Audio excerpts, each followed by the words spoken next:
Hi guys, this is for the reading of our Earth sign, Taurus, Virgo, and Capricorn. Tignan na natin kung anong meron sa ating mga Earth sign, Taurus, Virgo, and Capricorn.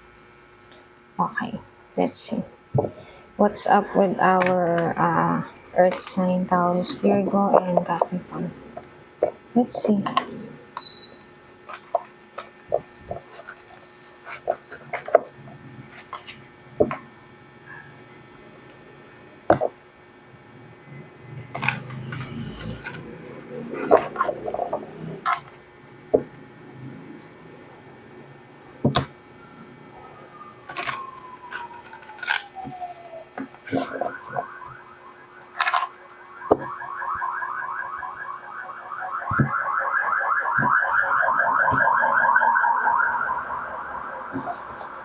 Taurus, Virgo, and Capricorn. Let's see.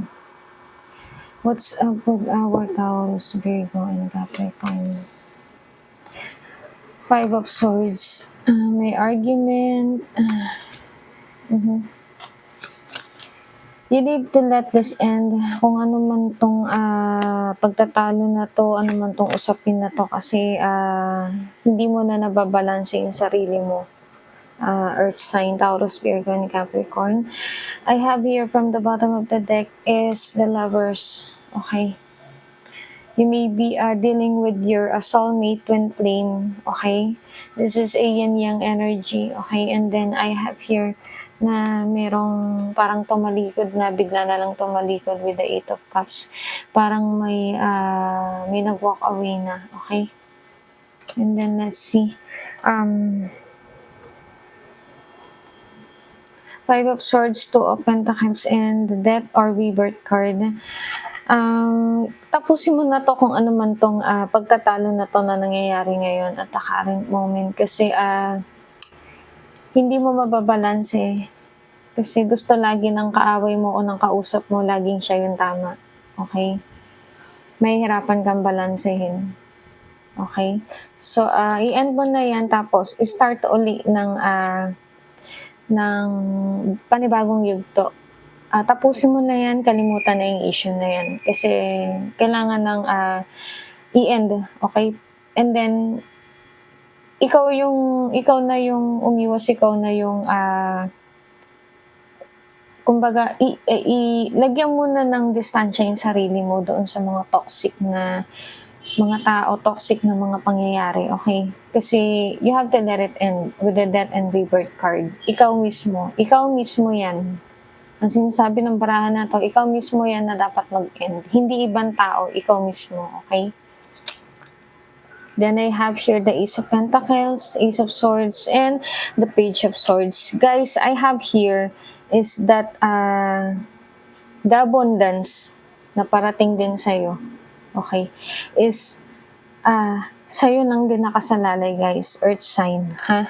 Taurus, Virgo, and Capricorn. Kasi yung mga idea mo, kung ano man yung mga naiisip mo na idea, just let it go, let it burst, okay? Ilabas mo yan kung ano man yung mga naiisip mong idea, okay? Kasi dyan magsisimula yung abundance, yung success, okay, with the Ace of Pentacles, ha? And then, kung ano man yung mga katotohanan pa na nalaman mo o nalalaman mo, alam mo, iwaksi mo na yan kung nakakasakit man yan o hindi, ha? With the Ace of Swords also, ha? Kasi medyo parang ang dami mo nang nalalaman, okay? Yan yung sa dami nung nalalaman mo, sa dami ng mga sekreto na nalalaman mo or na pag-alaman mo, yan yung nagpapabara din sa chakra mo, okay? Sa anong tawag dito, sa swerte ng buhay mo. Yan din yung nagpapabara, okay? So let it go, let it be, ha? Kung yan man nagpapabigat na sa'yo, ha?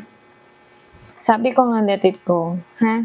Kumbaga, mas makakabuti kung huwag ka na makialam kung ano man yung issue na yun. Kasi may nafe-feel ako dito with the Five of Swords talaga din. Yung issue kasi about sa katotohanan. Mas makakabuti huwag ka nang makialam. Sabi nga, that and rebirth. Hayaan mo na, huwag mo nang pakialaman, huwag ka na makialam, 'di ba?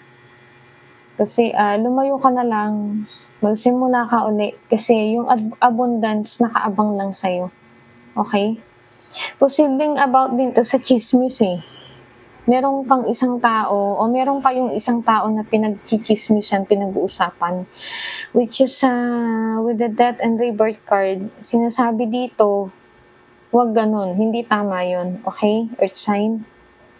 Kasi may ugali din ng earth sign na gano'n, na kapagka hindi niya gusto yung isang tao, nangyayari parang naisasambulat niya yung mga, usapin na ganito doon sa tao na pinagkakatiwalaan niya. Eh, ngayon siguro may nakarinig, may nakaalam kaya nagkaroon ng Five of Swords, may parang pagtatalo dito.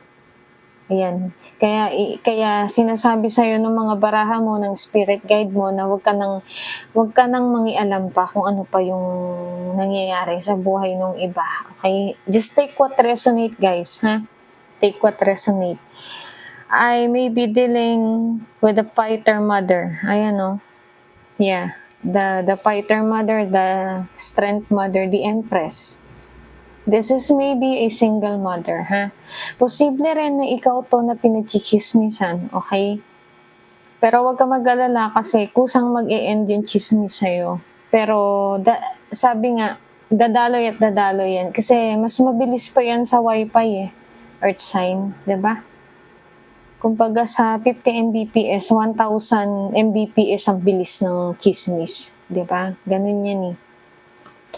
So, yun lang. And if you want a personal reading, just direct message me here and ask my admin team guys for the pricing. Yes, may bayad po ang pagpapa-personal reading guys. Okay? At yun lang po. Mag-ingat po tayong lahat. God bless and good luck.